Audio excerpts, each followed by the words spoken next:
waiting for these since my birthday. I ordered them on November 20th and they finally came. They are our blood flow restriction bands. As you can maybe tell, I'm very sick right now, so I'm not going to use these today. Hopefully I will be able to use them tomorrow for you guys. I am so excited to use these, you have no idea.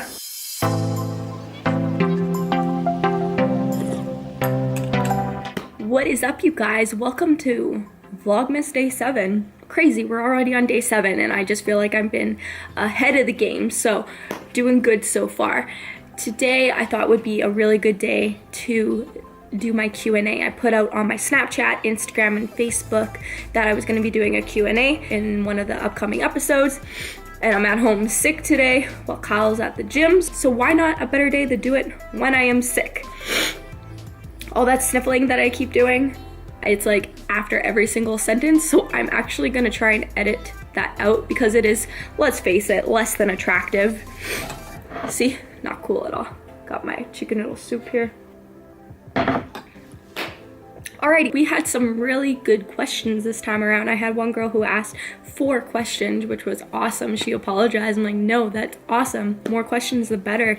So let's get started. Question number 1 is from Priya. She asks, high intensity interval cardio or low intensity interval cardio to burn fat, and what exercises? I assume you mean like what type of cardio exercises do I recommend? So burning fat actually strictly comes from your caloric expenditure. So you can do this by either reducing your calories or by implementing cardio. Now you can do this with either high intensity or low intensity cardio. It actually really doesn't matter which one that you utilize, so it depends on your situation. If you don't have a lot of experience performing a significant amount of cardiovascular activities, then I would probably recommend you doing low intensity cardio, put yourself in a caloric deficit. So if you don't have a lot of experience with cardio, then I don't recommend doing high intensity interval training at all, because this can actually increase your likelihood of injury. It's actually very difficult for a lot of people to really truly do high intensity cardio, and low intensity cardio, it just allows you to recover easier, so you can prioritize your strength training, which is another important factor that you want to ensure that you are incorporating when you're trying to burn fat. A lot of people get caught up on the amount of cardio that they need to do in order to burn fat. Now if you want to try and save some time, then performing high intensity interval training into your workout regimen is probably a good idea, because interval training typically takes about 20 to 30 minutes if you're doing it properly. So basically, interval training provides performance and physiological adaptations equivalent to those of long,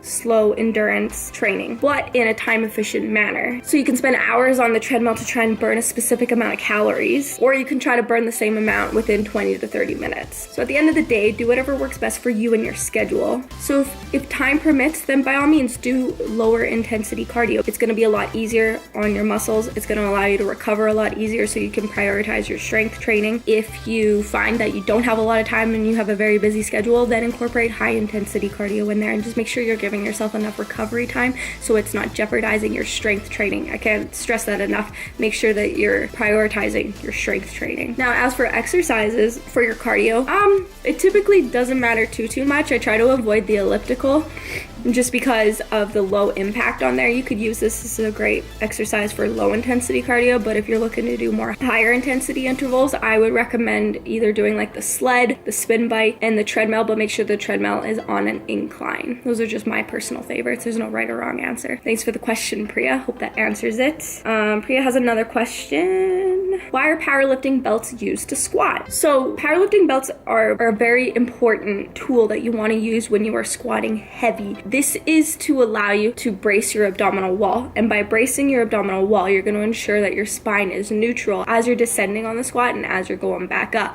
So when you are squatting a lot of weight, this actually can put a lot of pressure on your lumbar, so this just helps minimize the risk of injuring yourself by keeping your spine neutral. So that's why I just recommend wearing a powerlifting belt if you're going to be squatting heavy. A lot of people seem to think that if you have a belt, or straps or anything like that. It's cheating. No, it's just to allow you to lift efficiently. Okay, so Priya asks, how much rest should you take between sets and reps? In all honesty, I take as long as I need in order to recover, to allow me to focus on my strength. A lot of people think that you need to be sweating and gasping for air when you are doing strength training, and that's not necessarily the case.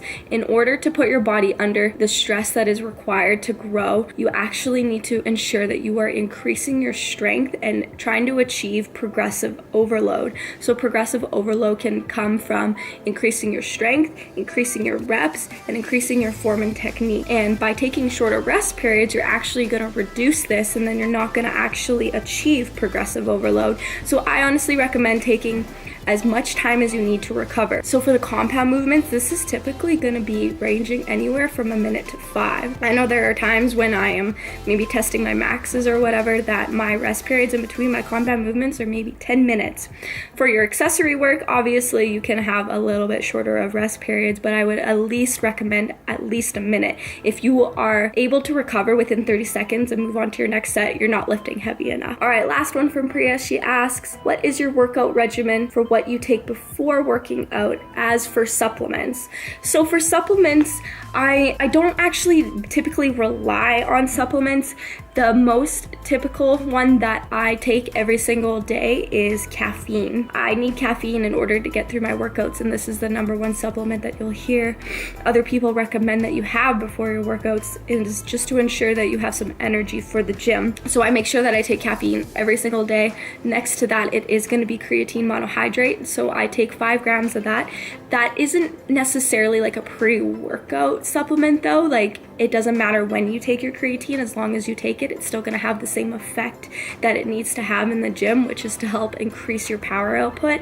So I just honestly take my creatine whenever is convenient for me. So if I have a shake in the morning, which sometimes I do, I'll throw my creatine in there.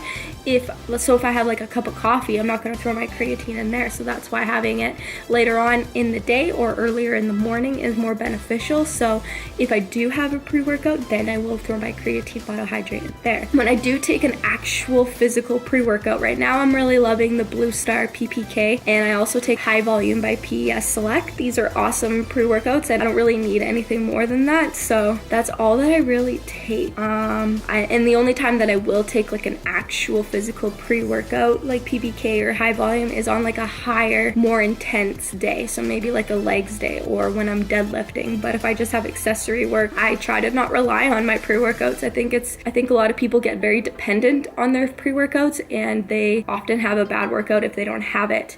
But if it helps get you to the gym, I know some people, they need to have that pre-workout to get them amped up for the gym just as a placebo effect, then do it. Take a pre-workout every single day, whatever's gonna get you to the gym. For me, I'm motivated enough that I don't need to have it every single day, so I'll just limit my pre-workout drinks to when I have a more intense day, like squats or deadlifts, for example. Awesome, alrighty. Next question. Tammy asks, just wondering what your warm-up routine consists of. Tammy, for my warm-up routines, I actually separate it out based on what I'm training that day. So if it is a lower body day, I'll prioritize a lower body warm-up regimen. I actually just posted a video about this, so I'm gonna link it right there for you to check out. These are some of my favorite warm-up exercises that I do when I'm doing a lower body workout day. So just for like a quick little recap of that, I'll do 5 minutes on the spin bike, just really trying to activate my glutes by pushing through my heels. And then I have 5 exercises that I typically like to do right after that, and it normally takes me maybe about 15 minutes to warm up my lower body. Now for my upper body, I actually haven't made a video of this yet. I have been planning on doing that for you guys. For my upper body days, I typically will try to walk on the treadmill for 5 minutes, depending if I'm strapped for time or not. I might just walk right over to the mats and start doing my warm-up routine. So what I really like to do for my upper body routine is just some external rotations, either with the free weights or just body weights. So when your elbows are in like this, I don't know if you guys can see me, just extend out like this to really open up my shoulders and warm up my rotator cuffs. I think warming up your shoulders when you're doing an upper body day is very important. This is a very easy area to be injured, so make sure that your shoulders are warming up. Even if you're doing back or you're doing arms, make sure that you're warming up your shoulders. I also really like to do band pull-aparts, lateral raises, and sometimes even just some push-ups. Anything that's just gonna help warm up your upper body. And I will post a video on this later on. Awesome question, Tammy. Hope that helps. Brandon asks, what is your max deadlift? Well, at my powerlifting meet, I was able to pull 227 pounds, and my coach thought that we underestimated the amount that I lifted that day, which I agree. This amount went up super fast, super quick and easy, so we did kind of reestimate that my max should have been 240 pounds. I did attempt this about a week later after my powerlifting meet, and I think that I was just overreached at this point, and my body has already come down off the peak that you should be trying to achieve when you're doing a powerlifting meet, and I wasn't able to actually pull the 240 pounds. But I do think that that is a reasonable estimate for me right now. I haven't tested my maxes. I think I am going to in the new year before I actually start cutting, because I will be cutting for my next bikini show in the new year, so I want to give one more attempt at my maxes before I start getting down to the nit and gritty of being in a caloric deficit. Thanks for your question, Brandon. And then we got two more. Synergy Performance from Instagram asks, who would win in an Indian leg wrestling contest between you and Kyle? I'm gonna say me, and that's only because I'm gonna play off Kyle having like a really hurt back right now. He is on the men's, you guys, and he is getting better, but his glutes are significantly underdeveloped, and he's been told by a couple of the specialists as he's gone to see for his back that his glutes are underdeveloped, and I took him through a glute workout a few weeks ago, and he struggled to keep up. So since it's a lower body type of contest with this wrestling match, I think I would win. maybe we'll actually do a contest in a future episode to see who would actually win. Good question. All right, last question by Chardonnay in the Suburbs. Hey Lacey, thanks for the question. She asks, how do you find and stay motivated? This question I get asked a lot. And for the answer for this question, something that really, like, I've always been like a motivated person to just do something great with my life, and that doesn't always stick. There's times where I'm like, fuck it, like nobody cares, nobody listens, so why do I even try sometimes? And something that really changed my life this last year was when I started following Gary Vaynerchuk, and to quote what he said about this question to somebody else is, to paraphrase I should say, is how don't you stay motivated? We have all won the lottery. We've all been given the gift of life, of being a human. We could have been an insect, a bird, a tree, snow, and we've all been given the gift of being a human. That's like the greatest gift that any of us can have. So by being granted with that gift, why wouldn't you be motivated to do something great with your life, regardless of if it's the gym or fitness or just a dream that you may have? And that really made me realize, like, even though I'm not where I'm at and we're never gonna be where we want to be, I am so lucky that I am who I am. I am lucky to have air in my lungs, to be able to talk, to be able to hear people, to be able to see people, and I appreciate those things every single day. And because I have been given the gift of those things, that's what keeps me motivated. And another thing that really keeps me going is that I'm in this for the long haul. I think a lot of people have a significant lack of patience. It's insane to me how much people want short-term results right now, and if they don't get it, they say fuck it. And it just, this game of life, you know, it's a marathon. Like, we're not going anywhere, so why not try to do one little thing every single day that's gonna better your life, that's gonna help you get to where you want to actually be in life. So being in it for the long haul, being patient, and showing gratitude, that's how I stay and find motivation. I hope that helps, Lacey. I know it's tough and we kind of get caught up in our heads sometimes, so I have really found that journaling really helps.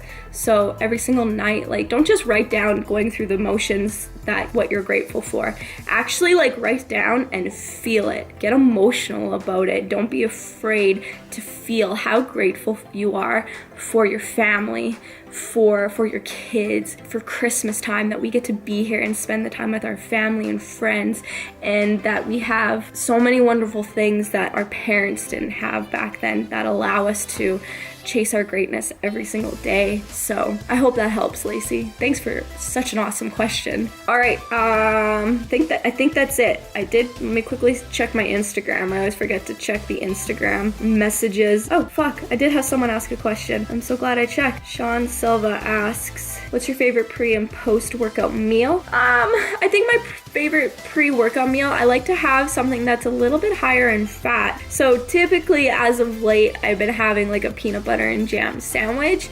And since my carbs are so high, I'm actually consuming about 100 grams of carbs pre-workout. I find that having a higher amount of carbs surrounding my workouts really allows me to sustain my workouts and have a really good workout and have a lot of energy. So I'll have like a PB&J, and that's like maybe 50 grams, and then I'll have like some instant oatmeal as well. I really like some of the flavors from the instant oatmeal. I don't get any of that plain shit. Get a flavor that you actually like. I'm really digging the maple brown instant oatmeal lately. I may go back to apple cinnamon soon. I'm kind of missing that flavor. So that's my favorite pre-workout meal. Post-workout meal, do you know what? In all honesty, after most of my workouts, I'm not actually hungry right away. So I don't like typically like aim to hit like a post-workout meal. I just eat when I'm hungry. So that's typically maybe about an hour or two after my workouts, and it's typically in the evenings. So my favorite post-workout meal is probably cereal. I love cereal, and I'll probably have like a protein shake as well. I actually don't really like protein powder, but normally my post-workout meals are in the evening. It's about my last meals of the night. I need to hit my protein targets, so I'll have my protein shake at night. But the best part of my post-workout meal is the carbs that come from my cereal. So I'm really liking the apple cinnamon Cheerios right now and Fruit Loops. Those ones are the bomb. I think that's awesome. That's all the questions that I got. So thanks, you guys. That was holy shit, 25 minutes. That's a lot of sniffles to edit out. I really hope that you guys liked this episode, and thank you so much for you guys' awesome questions. That really helped me out, and I'm starting to sound like a 14-year-old boy from all this talking, so I think it's time to go rest up and stop talking and try to get better. So tomorrow's video, I am going to show you guys what I do for my blood flow restriction regimen. I'm actually doing up my new training block right now, and I'm so excited to finally implement some BFR training in there. So I'm going to target more of my shoulders and my glutes for BFR training, see how much that helps with the growth of those areas. So I'm really excited. So I'll show you guys a little bit more of that tomorrow. Anyways, I hope you guys stay classy. Thank you so much for watching and all your awesome questions. That was a lot of fun. I will see you guys tomorrow for Vlogmas Day 8. See you later.